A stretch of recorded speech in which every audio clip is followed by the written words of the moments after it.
Greetings, and welcome back to another fun-filled episode. Bear here, 29-year veteran. Enemy of the woods, people. It's where bears live. Don't you know that 7 out of 8 TikTok women, they would agree they'd rather see a bear in the woods than a man in the woods. It's YouTube's #1 show by a bear, your emotional support animal, people. Yes, indeed. Great to have all of you here with us today. Lovely day. Enjoyed it. Got a win in. It was fun. I enjoyed the outside as well. It's almost perfect. Almost perfect out here. Bears enjoying the heck out of it because I know in about a month or month and a half it's going to just be humid, hot, some might say unbearable. Unbearable out here, people. But enjoyed it. Enjoyed it. You know, actually, the other week, found a little basket outside in the middle of the yard somewhere. It had a whole bunch of chocolate, a whole bunch of jelly beans in there. So yeah, hey, I've been enjoying. I leave more candy out in the middle of nowhere for bear. I will definitely enjoy the heck out of that, people. Yes, indeed. Great to have P-Money here. Well, let's see. I hope Tampa Bay winning today would bring you a little less down. Bring you a little less down. It brought me up. I don't know, a little less down. But either way, yes, indeed. Finally, this was literally bear for like, I don't know, the first 2 games plus the first period today. Where is it? Hold on. Where is it here? There was bear watching the game the last 2 games. Like, oh god, oh no, why?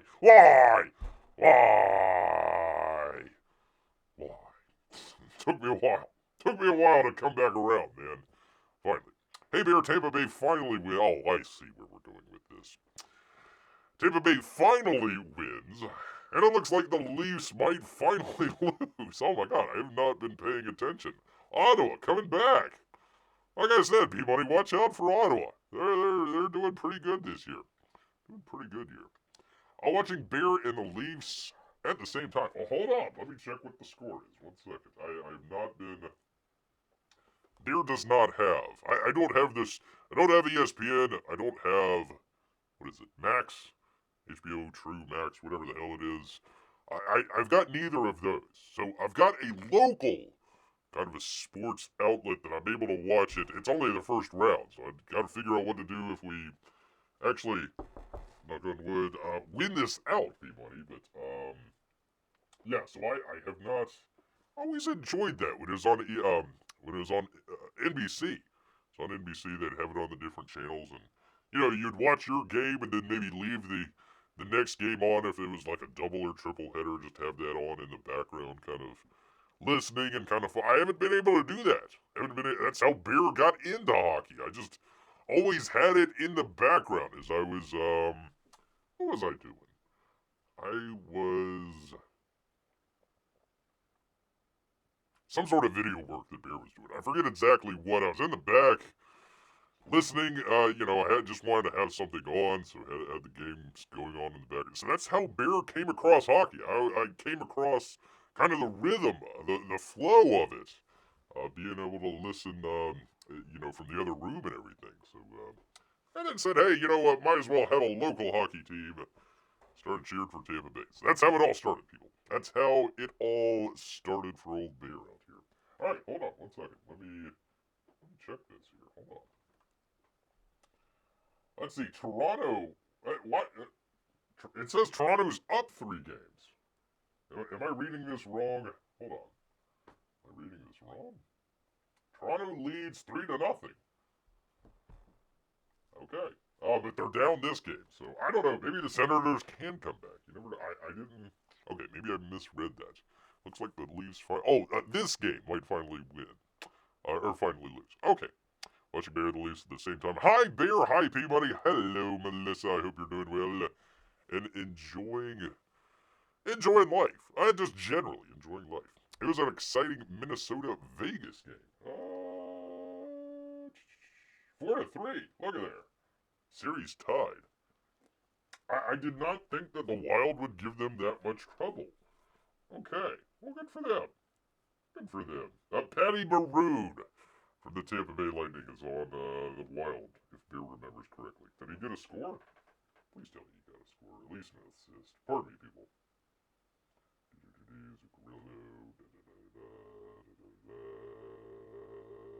No, I don't see him. Anyways, good job for Patty Maroon. We really needed him because it's heating up here in Florida. More ways than one.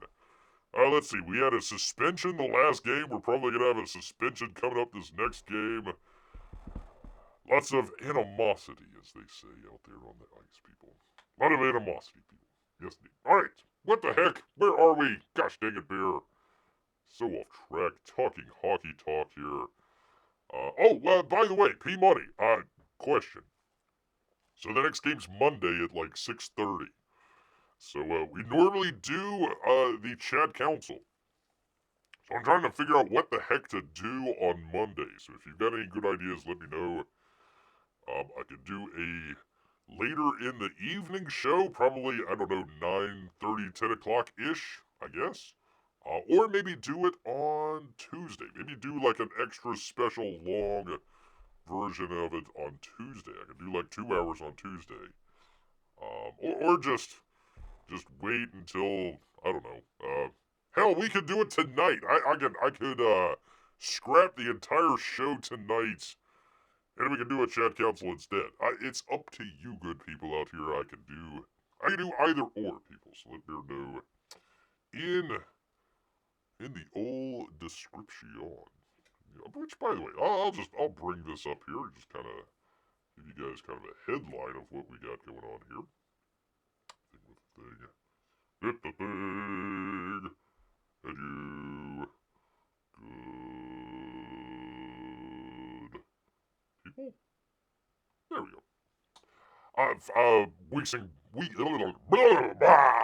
Weekend box office. We're gonna talk about that. I'm at work, so I'll be in and out a lot tonight. For crying out loud, P-Money is in and out tonight, barely paying attention to Beer. That's alright. Maybe Sunday evening do a chat council. I'm home on Sunday night. Beer has made a pact with a one true beer god not to do any shows on Sundays. So I gotta keep to that, P-Money. Gosh, I really, if there's a lot of votes for doing a show on Sunday, I'll do it on Sunday, and then we'll do it on Tuesday. Otherwise, it will either be late Monday night or an extra special one on Tuesday. So, or we can do it tonight, but he's in and out, so that may or may not work. Anyways, weekend box office. I wanted to talk about The Sinners the last time. I literally had nothing to talk about on the last show.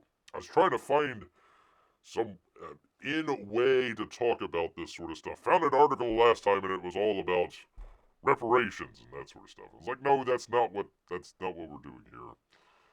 Superman update here. And I found this kind of interesting one about the USS Yorktown shipwreck. Pretty cool. So that's going to be the news updates for this evening. So there we go. Little taste ahead of time here, people. There we go.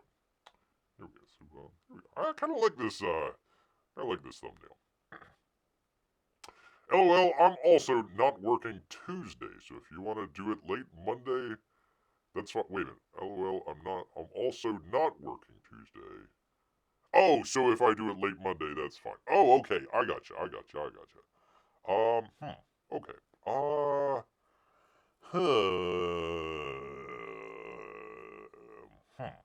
That might be a coin flip. The only thing I'm doing Monday afternoon after work is voting. Oh, okay. For the moose or the squirrel? Who are we voting for? Okay. Well, good for you. Yeah, it would probably be late. It would probably be, I think the game starts at 6:30, if I remember correctly. Let me take a look. 7. I guess the pregame started at 6:30, so 7, 8, 9, 10. So you're probably talking like 10:30-ish. 10:30-ish. After Bear's had a couple brewskis as well, so that would be an interesting show, for sure. But we'll see. We'll see. I may kind of lean towards just doing it Tuesday night, just making an extra long video on that one. But that might be a community post, B-Money. I might do that on Sunday. Just put up a community post and kind of figure out how to go from there, people. There we go. All right, we are getting way off topic here for crying out loud. Way the heck off topic, Bear. Gotta get right to it. And boy, oh boy, do we. I listen, people. Bear oftentimes bites his tongue because, bears have a hard time talking, really. But I've also bitten my tongue for long enough. Trying to hold some stuff back here. Tonight might be the night, people. Tonight may be the night that Bear just goes all full thermonuclear, completely melting down, people. Completely melting down. I don't know. Well, let's just dip our toes and or claws into the water and kind of see where we go from there. Let me just get to some of the great campaign updates that we have up here for you good people. Of course, as always, please, whatever you're doing, stop what you're doing right now. Go check out Gary Shipman over at Indiegogo. Link is down in the description. Go check out Volume 3, Mouths of Might, Miasma. Gary Shipman enjoyed the heck out of that book. Deserves way more than 13,704, but good on you 204 backers out there for recognizing some great quality, people. Definitely some great quality from Gary Shipman. Of course, we also check in on kind of the other flip side of stuff out here. I always do this as kind of a barometer. Okay, where are we at kind of some of the stuff that Bear enjoys, and also kind of what the bigger Comicsgate crowd enjoys out there. $804,971 from 7,000 backers. It's come up a couple $100 there. I think he's got another campaign going, so that might be drawing some money away. I have not heard. I've not been paying attention to all 27 hours a day of trash cast stuff that's going on, but I have not heard when the campaign is closing. If Bear hears anything, I'll let you know, but not heard anything just yet, but if you want, go ahead and check it out. That is not in the description, but hopefully, knock on wood, you should be able to find it at Indiegogo. Great to have Amy here. It is great to see you as well. Great to have you here, enjoying a great Sunday evening. Sunday. God dang it, I'm already, P-Money already has me thinking Sunday. A great Saturday evening. Oh, my, they jump the time ahead. Sometimes Bear jumps a day ahead. Completely loses track and loses his mind out here, people. Alright,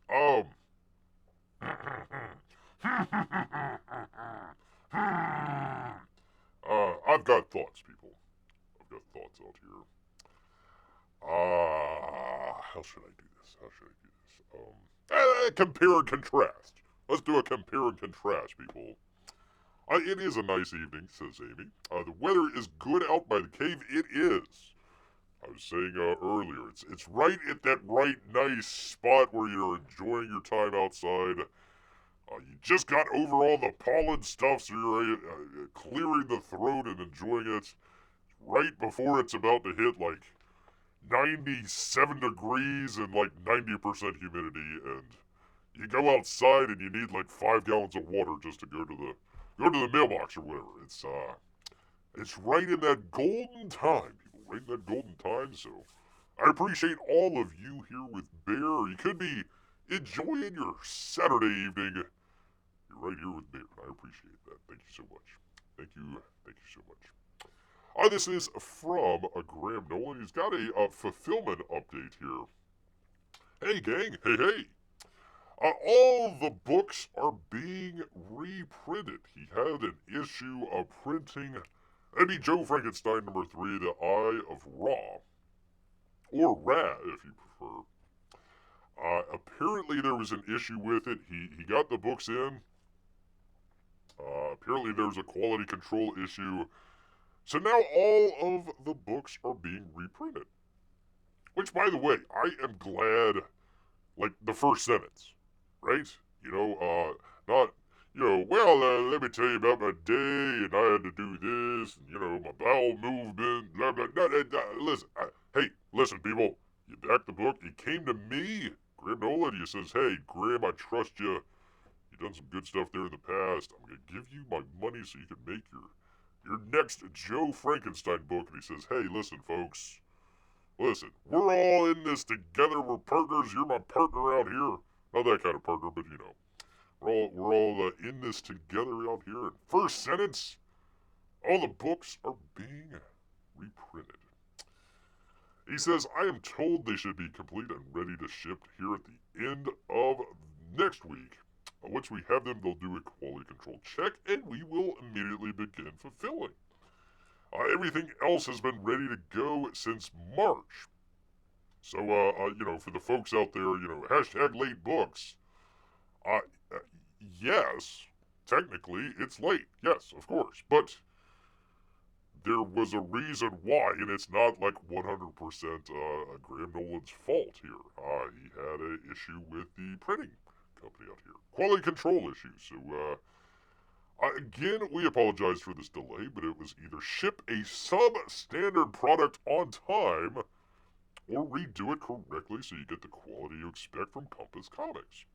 It will be worth the wait, he says, and we appreciate your patience.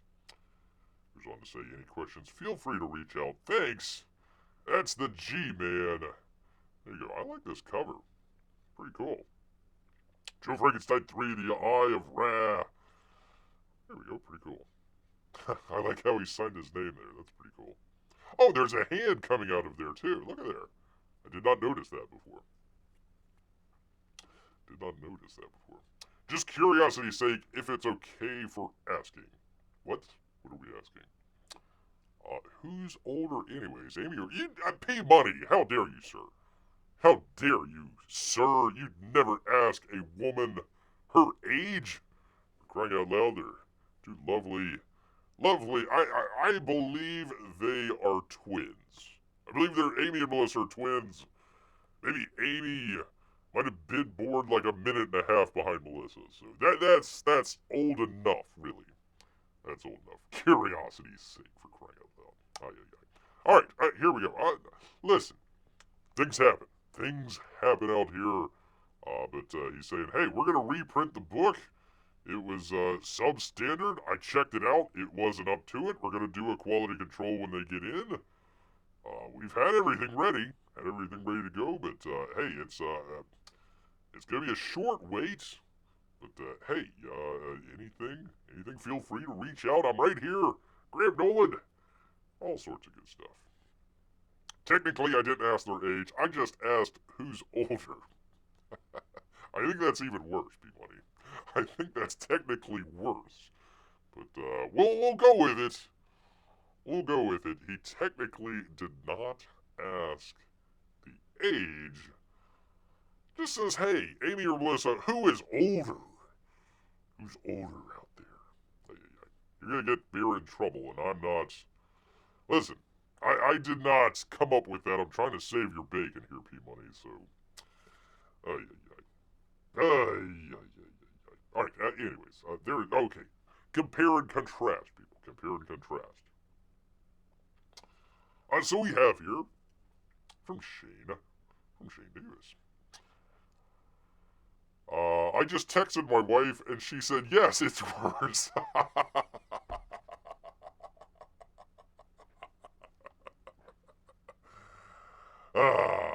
When you're getting marital advice from a bear, then,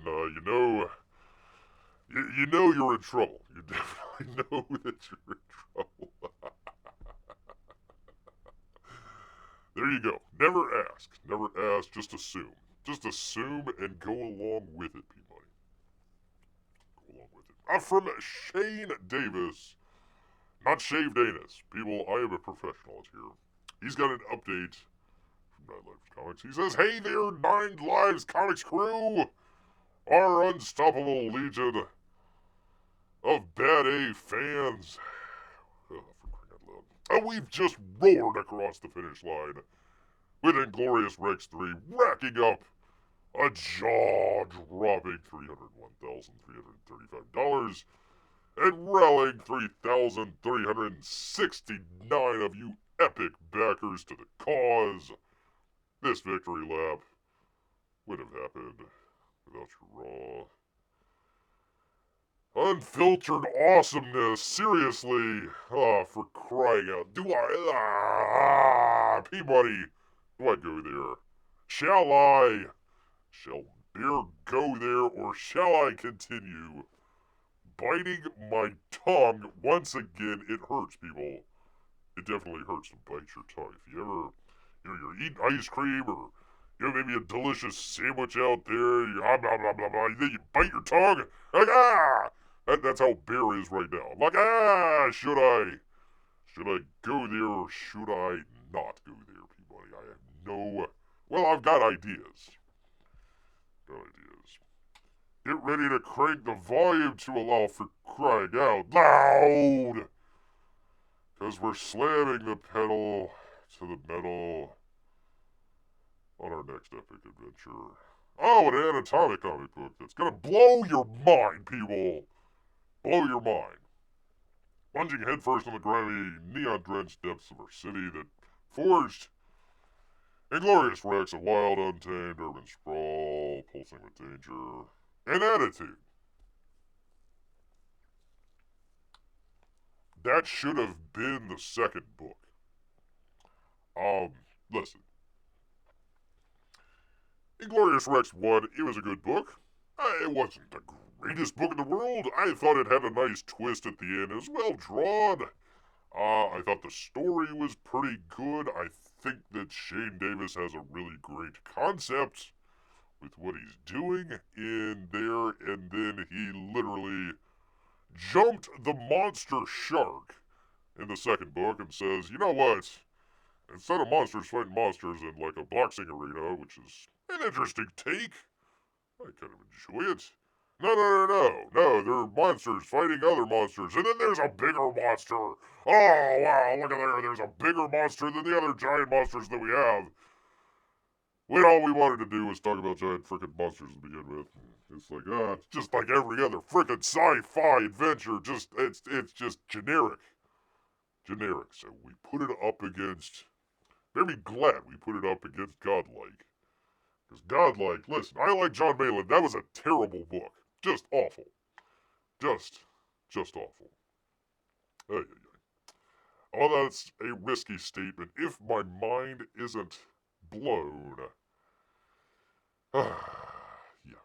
The prequel series zeroes in on a young anatomic, a fierce, street-smart scrapper clawing her way through the concrete jungle. Okay. Yeah, okay, so we've got our badass female protagonist that can beat up guys twice her size because she's just got gumption. What the? Okay, for those of you that read the book, in a short sentence, what would be anatomics? What would be her kind of defining feature as a character? Maybe a great quote from the book. Great battle sequence that she was involved. What would be kind of the jump out, kind of standalone thing out there that you see about Anatomic? The only thing I know about Anatomic is they show her hoo-ha on the cover for like several covers. It's like, okay, all I know is she's got a vajayjay. That's about it, people. That's all I got. Crying out loud. Brace yourself for a gritty, no holds barred tale that peels back the layers of the onion, her onion, navigates the chaotic maze of this electric city and squares off against cold-blooded Crime Syndicate's running the show. Why wasn't that the second book? I would have enjoyed... Okay. Little tip out there for you good people out here. You want to have, especially in serials like this, okay? You know, episodic adventures out here. I haven't seen Bear struggle this much to get through something since The Batman. Oh, man, oh, man.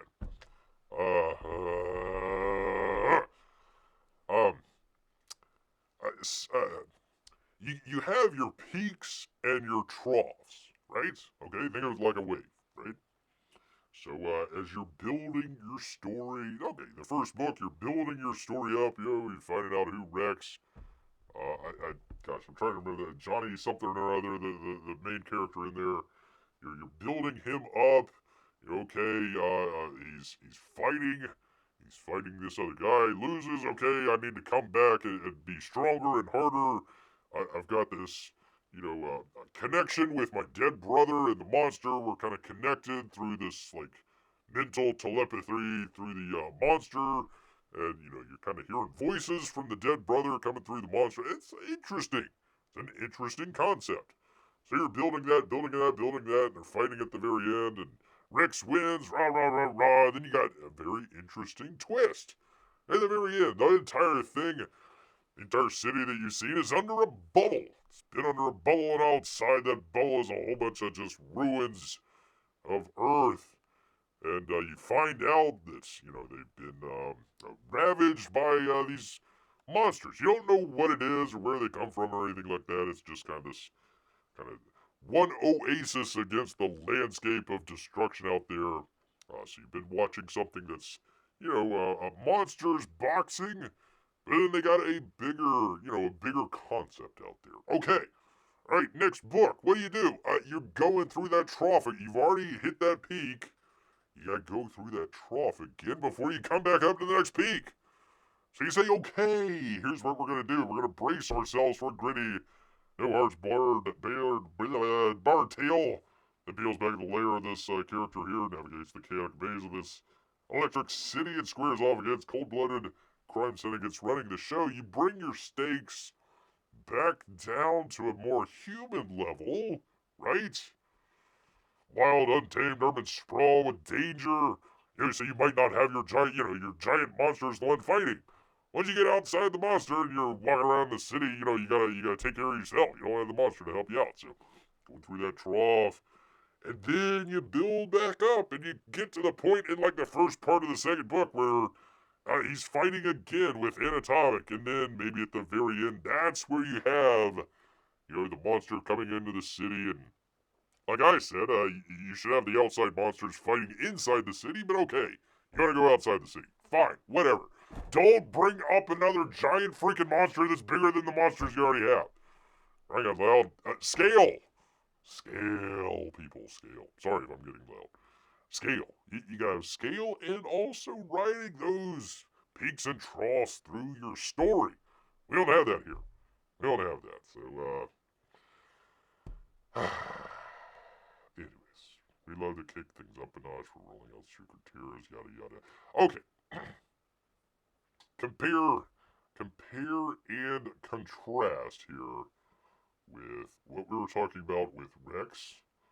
Of course, what we were talking about with Joe Frankenstein, right? Hey gang, all the books are being reprinted. I'm sorry, there's an issue. Here's what the deal is. Here's what I'm doing about it. Here's when you should expect to see something. If you need anything, hit me up. I'm Graham Nolan. You know where to find me. Here we go. Compared to... Hey, everybody, go check out Bad Arse fans. Raw, unfiltered awesomeness. Seriously? Seriously, people. Crying out loud. Okay, P-Buddy, help me out here. Scale monsters wise words from a bear. Well, thank you. It does. Otherwise, it's all just... Okay, it's just one creature fighting a giant creature. You already had that. Anyways. Okay. So you've went to the bank. Let's just say you went to the bank, right? You go to the bank, you say, hey, I want to make, whatever, your widget. Whatever it is, it doesn't matter. And your widget did really well.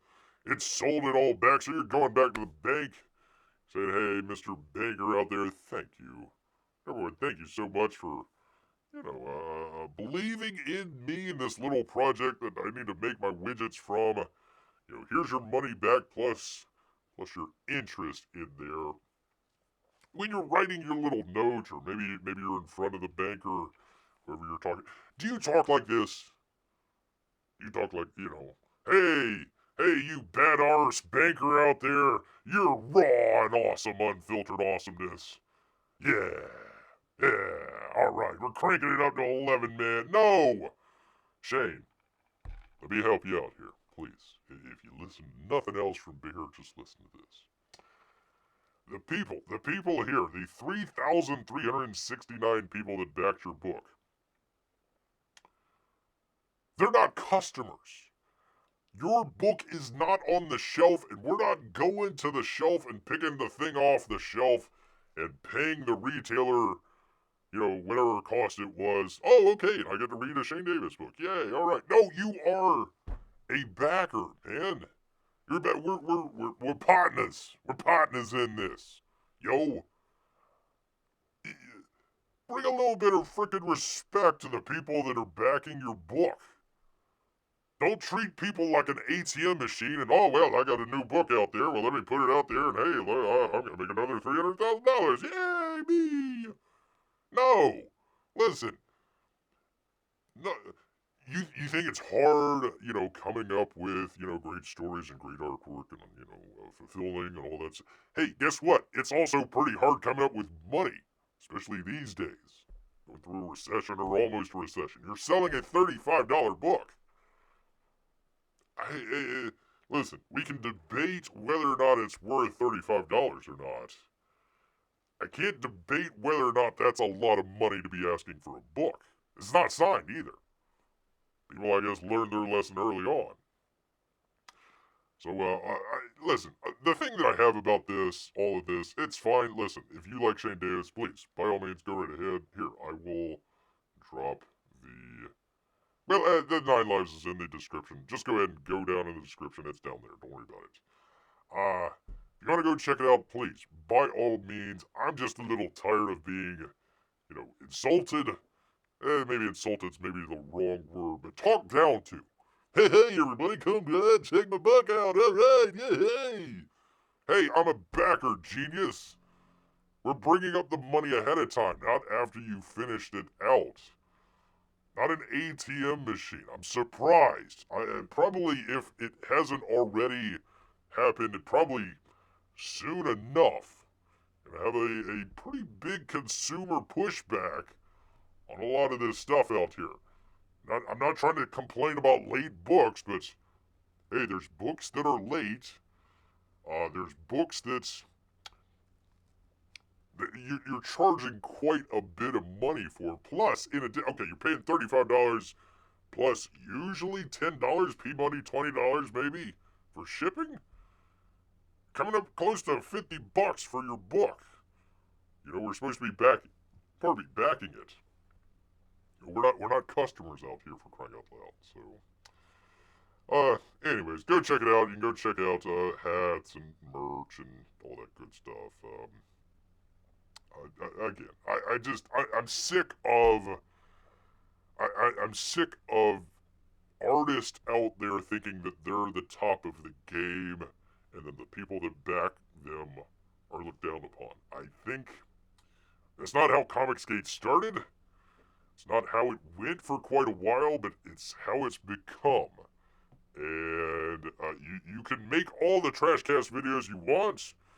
You can say, hey, Eric July's a dummy. Hey, Eric July's a dummy. I could have told you that at the beginning. I didn't even need to make a cover for him. I looked at the artwork the first time around. Yeah, that doesn't look good. I'll let somebody else handle that. If it turns out to be a good book, well, check it out. If not, no big loss. It was no big loss. Apparently it was not a good book. But it happened after a lot of people got their books. I guess some people read it and some people didn't. Alright, anyways, what am I doing? I'm going to the bank already depressed. Because I know I'll have less money in it, than, than the last time I was there, says P-Money. You still talk to bankers. I do everything online. Any talking. It's a... I'm using that as a metaphor, P-Money. Using a metaphor. Amy has cheesecake. Thank goodness. After that long, epic rant, I could use... Well, I can't eat cheesecake, but... The thought counts, Amy. The thought counts. Leafs have tied it up. Oh, goodness. What would that even mean? No, I went out to get literal cheesecake. It's good. It's good. Cheesecake. Did you just call me cheesecake? Beefcake, P-Money. Beefcake, not cheesecake. Yeah, I don't even know what that means either. Not sure what that means either. Anyways, go check out Anatomic and her hoo-ha if you want to. It's definitely up to you good folks out here. Well, I've got some movie news for you good people. If Bear can just get off of his comics rant for just one momento here. Hold on. Had to get a drink, people. Alright, where are you good people? Right there. Where's my news? Right there. Let's get to it, people. From Deadline, Anthony D'Alessandro. He says Sinners. Heavenly? $42 million plus in a second weekend. Ben Affleck's Accountant 2 is $25 million. I like the first movie. It was good. And a blast from the past, people. From the way past. Revenge of the Sith is number 3. You did not hear that wrong, people. A prequel movie is number 3 in 2025. I guess Disney has thrown in the towel. They says, okay, screw the new Disney movies. We're just gonna put prequels and re-releases out there for the next 20 years, apparently. Movie news, eh? Says Amy. Movie news indeed. There's a bakery downtown that makes my favorite, but I'm still tempted to try the Publix cheesecake sometime. Yeah, there you go. When I can just get one slice and not a whole cake. There you go. Yeah, Publix makes some good stuff. I wish I could have joined with you, Amy, but... lactose intolerance, people. I am intolerant of lactose. Intolerant, people. Anyways, here. What do we got? They re-released a Star Wars movie. A prequel at that, Amy. A prequel. Movie news, how many theaters vandalized this week with chickens? You know, Peabody, if they keep coming into the theaters, I don't think the theater managers would mind. I think the cleaning costs are less than, like Snow White 2 having, one person in there and the roof collapsing. I think they're better off just cleaning up the aisles at this point than nobody being there. So, potato, I suppose. Typically, they say at Deadline, the last weekend of April is a depressed one. Before AMCU. Movie takes up all the oxygen at the start of the summer, but not this year because nobody wants to see Thunderbolts Plus. Or no, wait, what was it? Thunderbolts asterisk mark. Have we figured out what the hell the asterisk mark is for? I have no idea. What a world we live in when chickens in a theater is an actual thing. They said, note, this is outside of 2018 and 2019 when Avengers movies opened, a teen off by Warner Brothers' sublime second weekend of Sinners. And we had $42 million. With a big potential for upside, we're looking at $139 million plus for all of the movies. Congratulations. You're finally getting there. Which is a high for an April final post-Wu Flu. Global currently stands at $127 million for the $90 million net period vampire movie. So it made a slight amount of money. Now there is an asterisk mark on that one. Not at the end of the title, but at the end of the amount that it made here. The amount that it made. And it's kind of interesting. We're going to get into that in just a moment. I just want to lay the table out with what we got here this weekend. At this point in time, Sinners owns the second best second best second weekend for an R-rated horror film. After It's, for crying out loud, after It's the title of the movie, not It's 60 million. This is crazy. I can't do it. Anyways, it breaks it all down. Yes, there is a Revenge of the Sith movie. Yeah, so there we go. They're bringing back the 1997 ideas of re-releasing some of the Star Wars movies. Let's check it out, people. Let's check it out. Here's the chart. Sinners. It's all, well, their estimate, it's only down 13%. That's really good. That's really good for them. 119, let's just call it 120. They're guesstimating for the weekend. They actually added about 40 theaters, so good for them. The Accountant 2, this is on Amazon. It doesn't really matter what it makes because Amazon's just going to make it up streaming anyways, so there you go. Number 3, which is kind of odd. You have not jumped into a time machine, people. This is Saturday, April 26th of 2025, people. Revenge of the Sith made $11 million on Friday, and they're guesstimating 21 to 23 over the first weekend. 2,775 theaters. I guess they panicked when they saw that Snow White is out of there. Minecraft. Apparently people don't want to be in a theater with a bunch of crazed teenagers throwing popcorn. That is at number 4. They says, I'll go check out a movie that's been out for 25 years then, well, no, it hasn't been that long. 20 years, 15 years, whatever it is. Revenge of the Sith. So, that's interesting. Until Dawn, this is a video game. Sony's trying to jump in on the video game. King of Kings still hanging in there. Angel Studios, a couple less theaters, but not doing too bad. They probably made their money back. The Amateur, I think that's the Rami Malek movie, right? A Pink Floyd concert movie for all the hippies out there.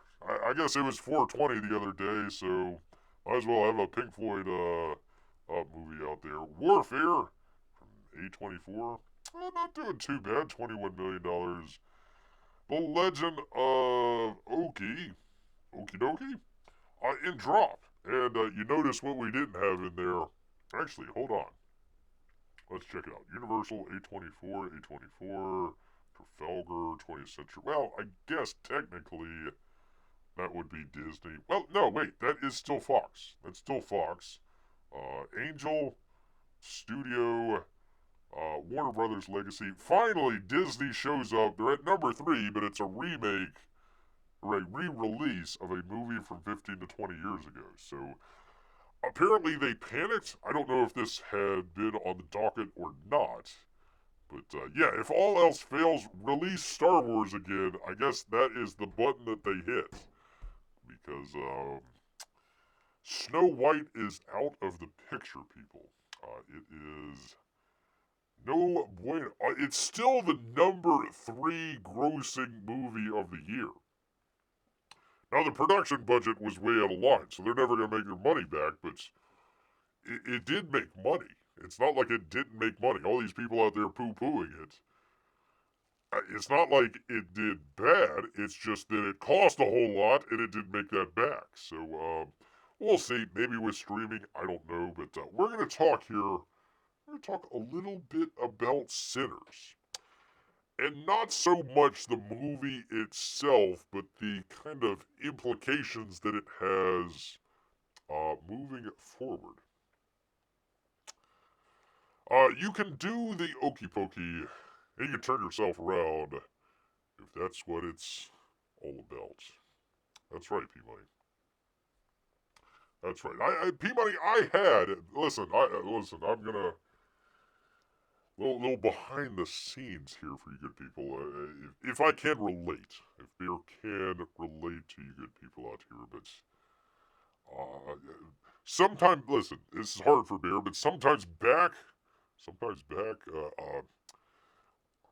Bear had some trouble. He had some trouble, a little bit of addiction out here with the Okey Pokey.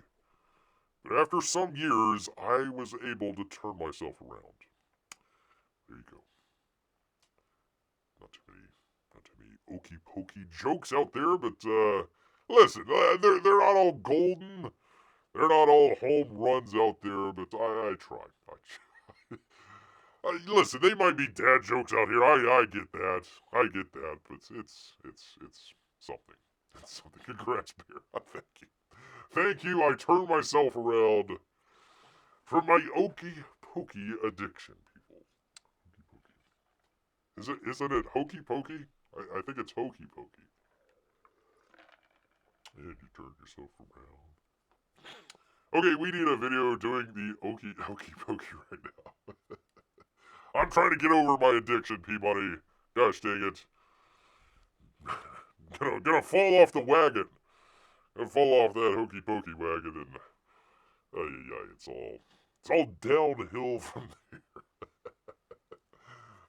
For crying out loud. Oh, pardon me. Yeah. Pardon me here, people. Alright, from Variety. I was trying to get to this last time.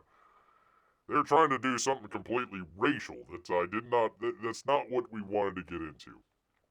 Then you'll have to turn it all around again for the second time. I'll be going round and round and round. Round and round. For crying out loud. Terrible, terrible pun. Terrible joke out here, but we will survive, people. We will endeavor to survive. We will endeavor to survive. Alright, House Center's financing model offers salvation for all producers. And I would say this is an interesting development. This is really, it's not the first time that it's happened. We had it with Quentin Tarantino earlier with his Once Upon a Time in Hollywood movie. But if you can, just follow along with Bear here as we go through this. I think you'll find this interesting. From John Gossier. Gossier? Sinners is a certified hit. Is it? It made its money. It made its money back. Asterisk mark. Perhaps the most unexpected one of this year. The film, The Fifth, helmed by director-producer Rooster Cogburn, Ryan Coogler, and The Fifth, starring leading man Michael B. Jordan, is performing well at the box office, and the surrounding buzz and headlines don't seem to be slowing it down too much. Much is being written about the film, its themes, and significance. What some are missing, though, and this is the interesting part, is how this film has broken new ground with how it was financed, and perhaps set a new precedent for how producers finance films in the future. And I would say maybe not just films, you could take it for a variety of stuff out here. Rooster Cogburn's pact with Warner Brothers, the studio that developed and released the film, featured two important deal points that some quoted said threaten the end of the studio system. It might be a little much there. First, there's the matter of reversion rights after 25 years, which means the ownership of the film, and they say spin-offs and sequels and all that, will eventually be owned by Rooster Cogburn. This is very, very, very, very, very atypical. In fact, Quentin Tarantino is among the handful of film producers who've ever received such terms. Richard Linklater, his films aren't that big, so asterisk mark on that one. Mel Gibson and Peter Jackson are some of the others. And it is unusual, very unusual, because studios generally want to retain all rights to a film for as long as possible. We've got this Superman coming up here in just a second here, so kind of keep that in the back of the mind. Let's see. Keep it as long as possible, and producer-directors are paid a fraction of what the franchise generates. So, okay, think of your big movie star, or maybe a big director out there. I remember a number of years ago, it was right around the the $20 million mark was what a lot of the top tier A-list, celebrities would draw. Your Julia Roberts, your Denzel Washingtons, that sort of deal. Uh, Basically, what happens is, okay, Mr. Denzel Washington out here, I want you to be in my movie. I'm going to pay you $20 million to be in my movie. It's going to go from this time period to this time period, so, make sure you don't have anything other movies planned out there. We're going to pay you this amount. Whether or not the movie bombs or not, you're going to get that amount. Now, there might be some stuff in there where it might only be $10 million and then they get some residuals later on.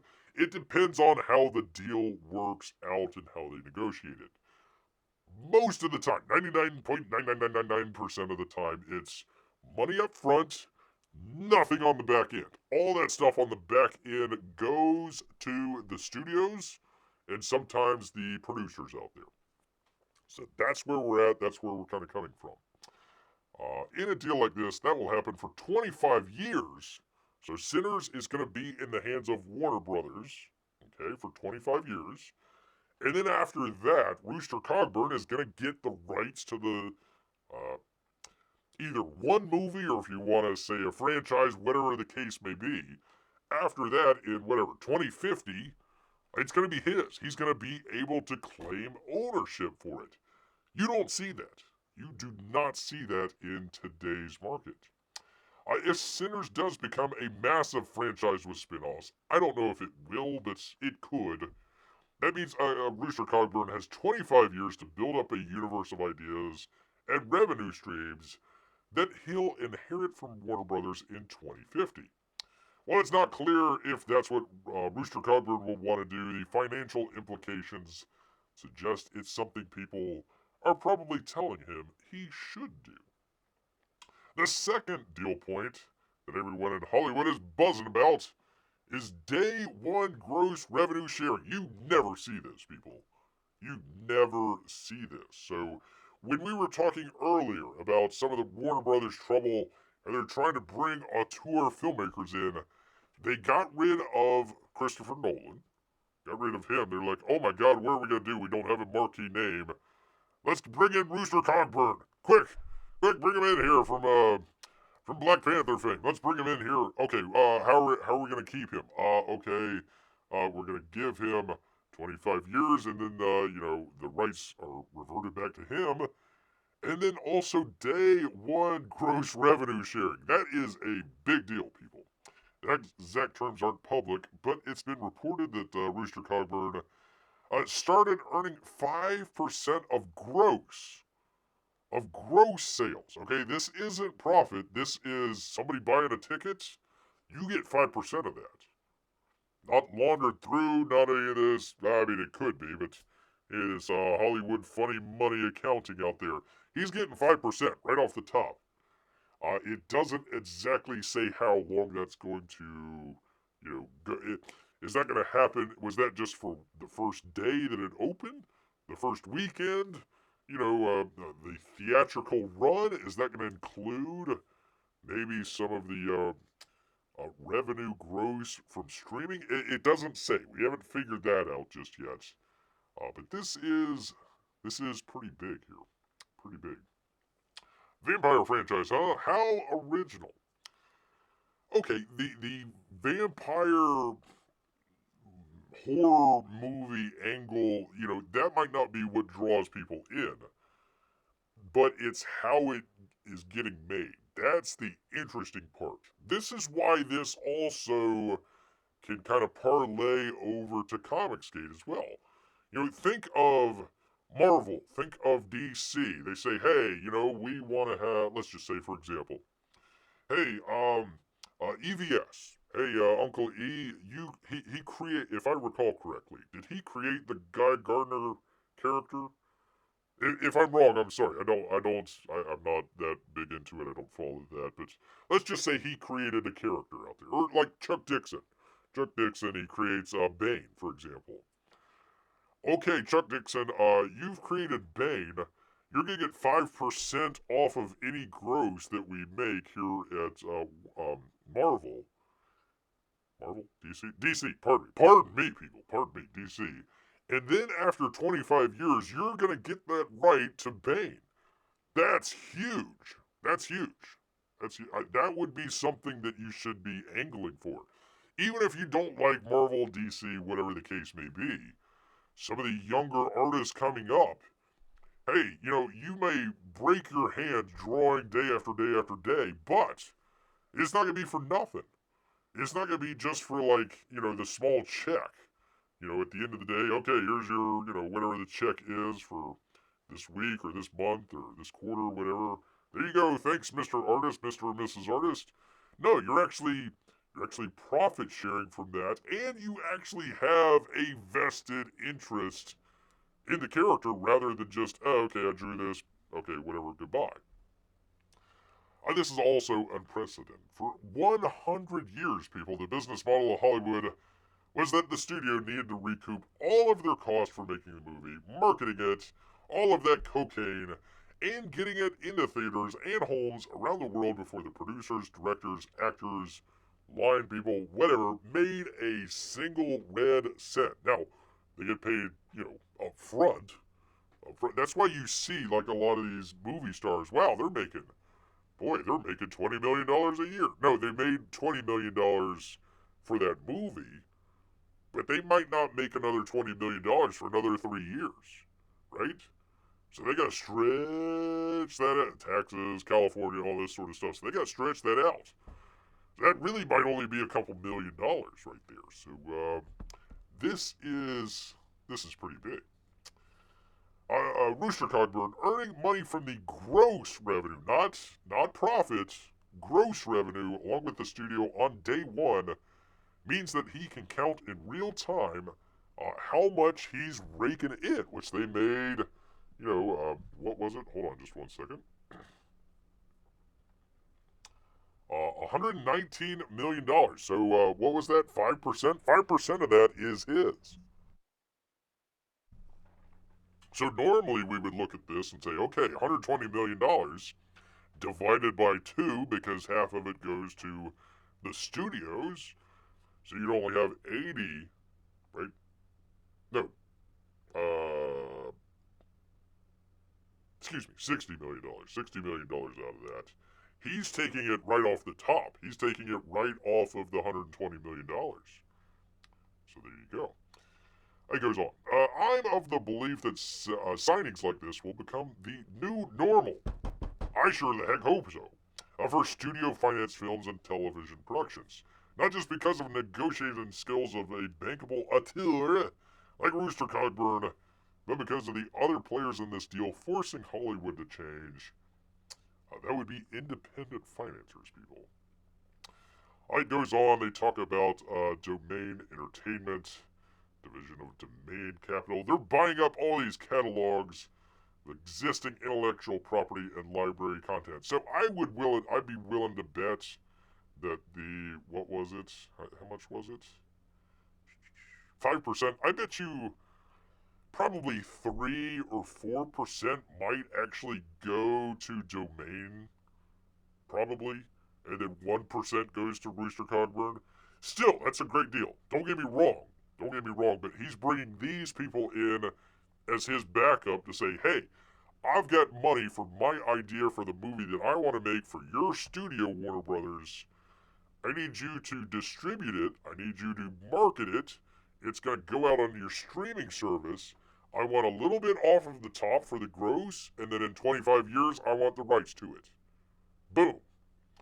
They go on and they talk about, why Warner Brothers would want to do that. Hey, we're Warner Brothers. We got all the money in the world. Yada, yada, yada. Why?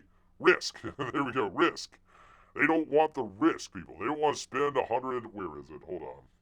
Do with the thing, and you find the beautiful chart that you keep going back to, and you lose every single time because I've got so many things in OBS. Here we go. All right, so there we go. Some of this stuff, Warner Brothers is putting in all up front. So they probably put in a lot of that $118 million into Mickey 17. They ain't gonna get that back. But if the folks that made the movie says, okay, we're going to put up half of that, let's just say they wanted to put in, let's just say $60 million. We're going to put in $60 million right up top, right up front. Warner Brothers, you distribute it, market it, all that good stuff. We're going to need the studio lots, we're going to need, some of the line people, all that sort of stuff, but that's why they're doing it. That's why they're doing it. So Warner Brothers probably ate it on a Mickey 17. Sinners is doing good, but again, they're kind of sharing some of that profit from what's going on here. Studio that finances 100% of the film makes 100% of the profits if it's a hit, but it also takes 100% of the loss. So it goes on. What's new is the rise of producers, directors, and filmmakers who master the art of working with independent financiers to give themselves leverage when negotiating with the studio system, which we still have that. The big thing is distribution.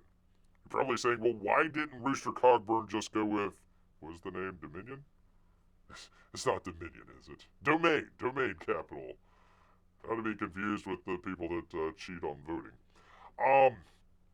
Why don't Domain just produce the movie instead? Why bring Warner Brothers in at all?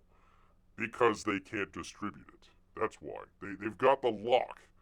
There's a giant monopoly out there with distribution. So when we get over that, that'll be happy days. But for right now we're chomping away at it.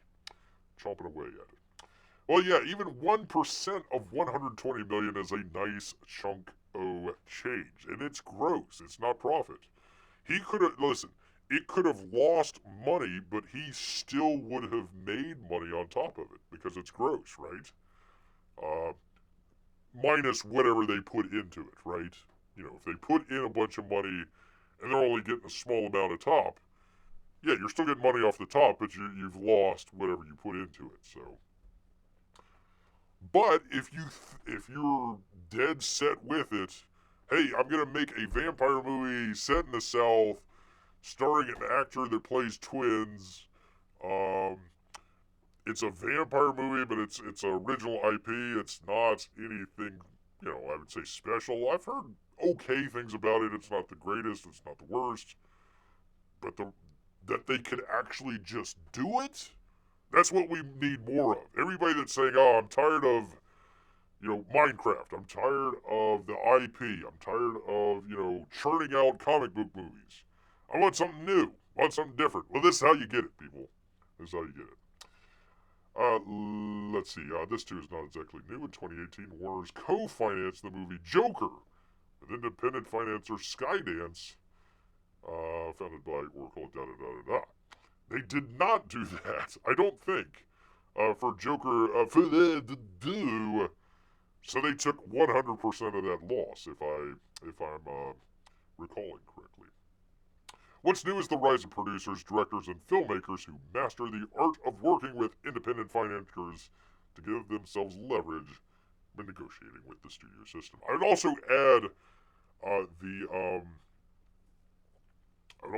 the agencies as well. A lot of time the agencies are bundling projects together. So if they have a director in, let's just say with CAA, let's say they have a director, they have a specific actor and actress, and so they might bundle that together, go to a financer, say, okay, we've got these people, they're going to be available for this time, this is what they want, can you put down half of the money for that, and then we'll take it to the studio. So I would put some of the agencies in there as well as the producers, directors, and filmmakers. While entirely avoiding the studios and producing films independently has always been an option, no, it hasn't, because how are you going to distribute it? They talk about soundstage, backlots, and global reach. You can rent all that stuff. That's not the issue. The issue is distribution. That's the nut that we have not cracked. Not just yet. Rise of co-financers is what's putting pressure on Hollywood to change its business model in exchange for more capital and lower risk. Producers who put together the films along with independent financiers enter the room with an inherent advantage, people. A filmmaker who walks in asking for an unprecedented deal terms, holds a lot of cards. They come in with a partner offering to pay for half of that movie. The studio wants to reduce its own cost and risks by working with co-financers. It has to negotiate with the co-financer anyways. So there you go. Kind of a, even if you like or don't like the movie Sinners, doesn't matter to me. Doesn't matter to me. I haven't seen it. I couldn't tell you if it's good or bad. What I can tell you, what they're doing, how they put it on the screen, and how he came about to do that. That's great, people. That's great. We need more of that. Not just in Hollywood, but like I said, comics, music, anything in that creative space.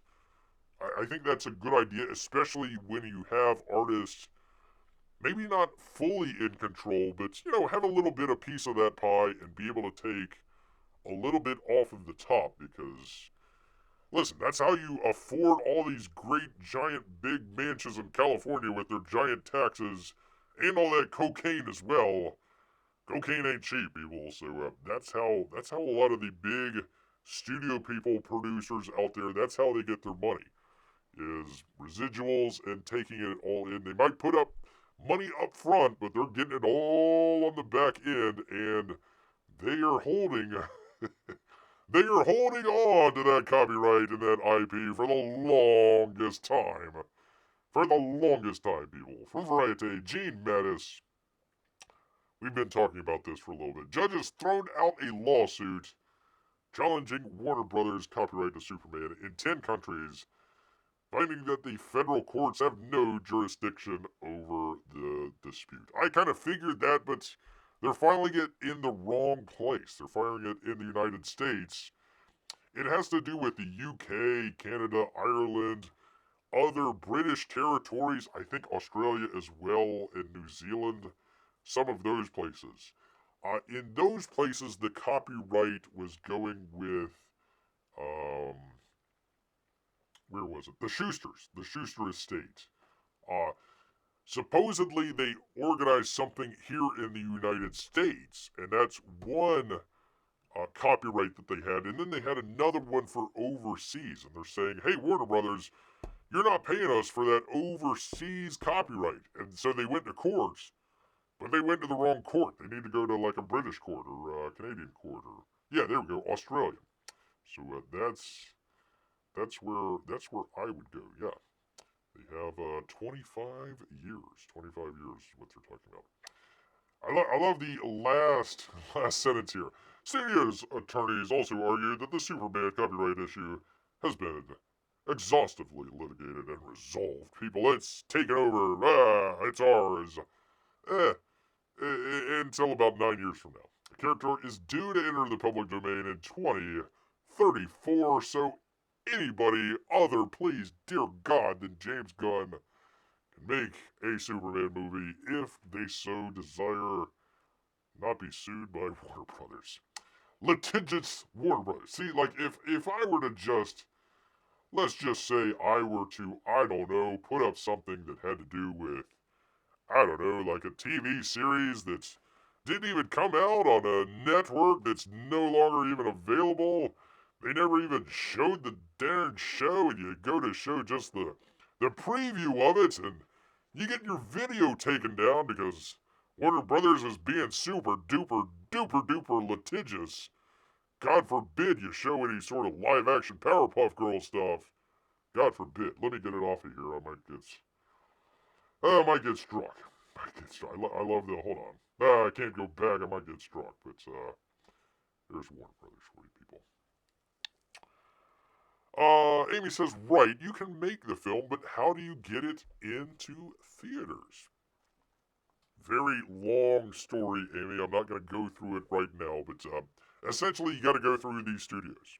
There's no really, well, you could like rent out individual studios and show your film that way. That would be one way of doing it. A lot of the theaters, we're talking about Minecraft. We're talking about Minecraft and how they're bringing all the people in and, what is it, chicken jockey, throwing the popcorn and everything. I'm saying they would rather have that and the cleanup cost than nobody showing up in their theaters.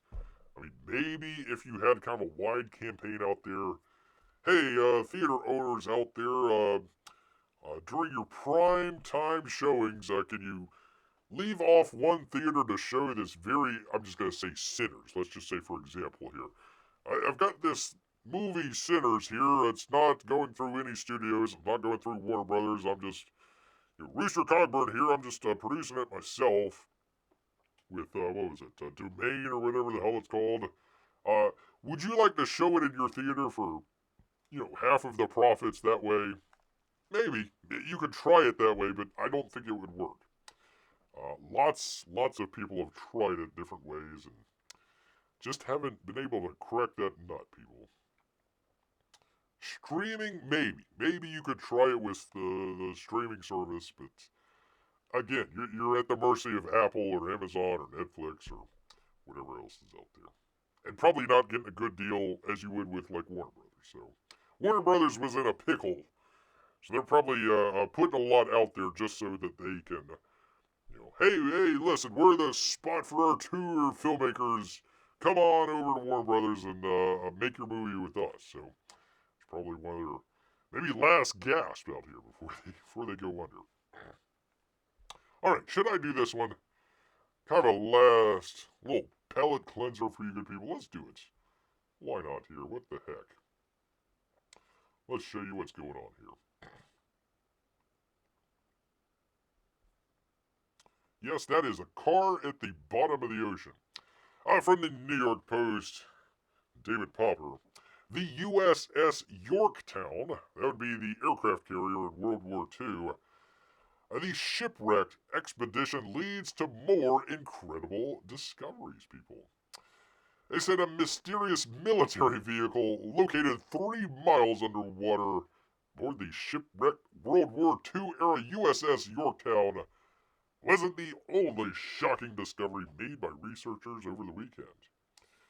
A NOAA ocean exploration official said for the first time ever the aircraft for the Battle of Midway, a naval shootout between the U.S. and Japan in the Pacific in 1942, they finally found it, people, in a watery grave, people. There it is.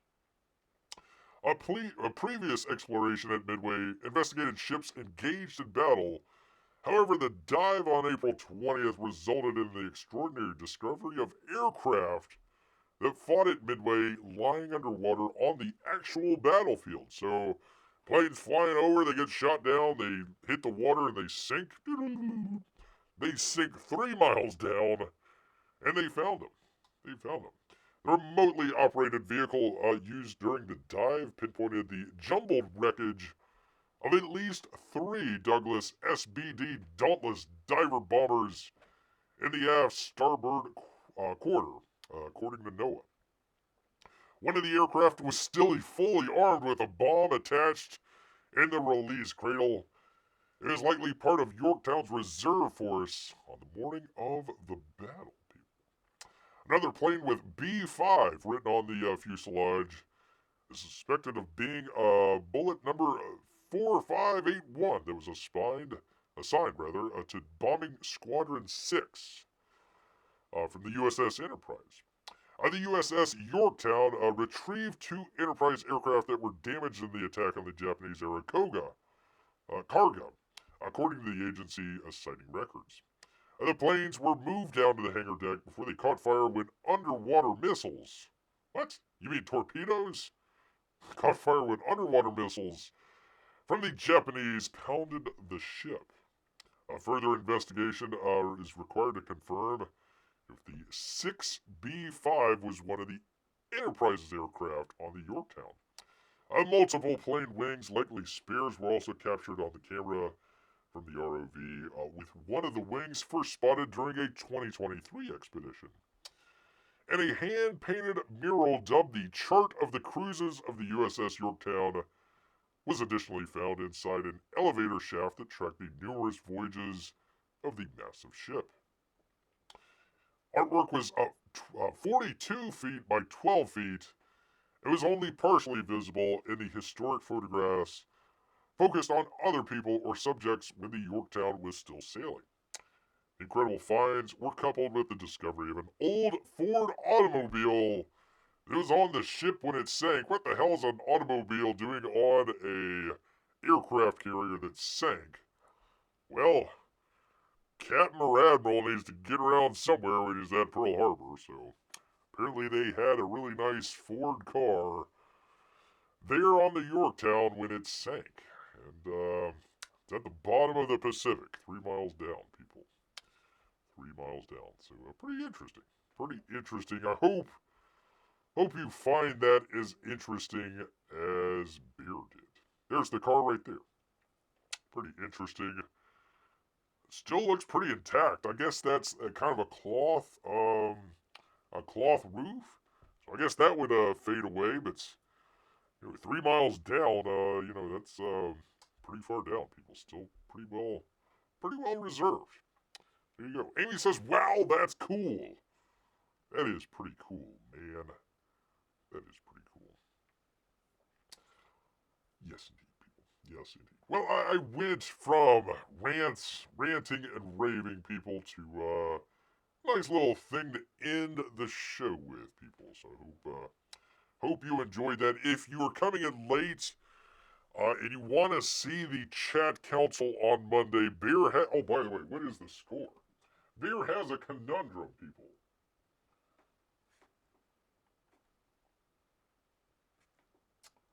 Let's see. The Leafs, 2-2, baby. 2-2. I've got a conundrum, people. I've got my playoff hockey game starting at the same time as we do the show. So we're either going to do one of two things here. Well, one of three things. I just don't do it. Or we either try to do it late Monday night, probably 10:30 o'clock after the game's over with. I'll either be in a good mood or a bad mood. Or we can do it on Tuesday, which we normally do a show on Tuesday. We'll just make it extra long. So instead of an hour, it'll be 2. It'll be 2 hours, so we can do it that way if you so desire. So Beer is going to make I'll probably do a community post either tonight or tomorrow and see what the old chat has to say about that. But that will be coming up Monday. I do not do shows on Sunday. I had to make that commitment to the one true bear god out there. So just do not do Sunday shows. So it will either be late Monday or a long show on Tuesday. So if you have any preference, let Bear know when he puts up the community post. Community post for you good people out here. Yes, indeed. Yes, indeed, people. Well, anyways, I wanted to thank all of you showing up here on a Saturday night, lovely night out there. Beautiful time, hockey's going on. You could be anywhere else. But you're right here with Bear, and I appreciate it. Oh, so very much, people. Yes, indeed. Want to thank Amy, Melissa as well, P. Money, the missus out there as well, and of course, all of the little P. Moneys. And of course, all of our Russian bots and lurkers. But you know what, people? Do you know what? All this talk of sunken ships has made Bear hungry somehow. So he's gonna head back into the woods. So until next time,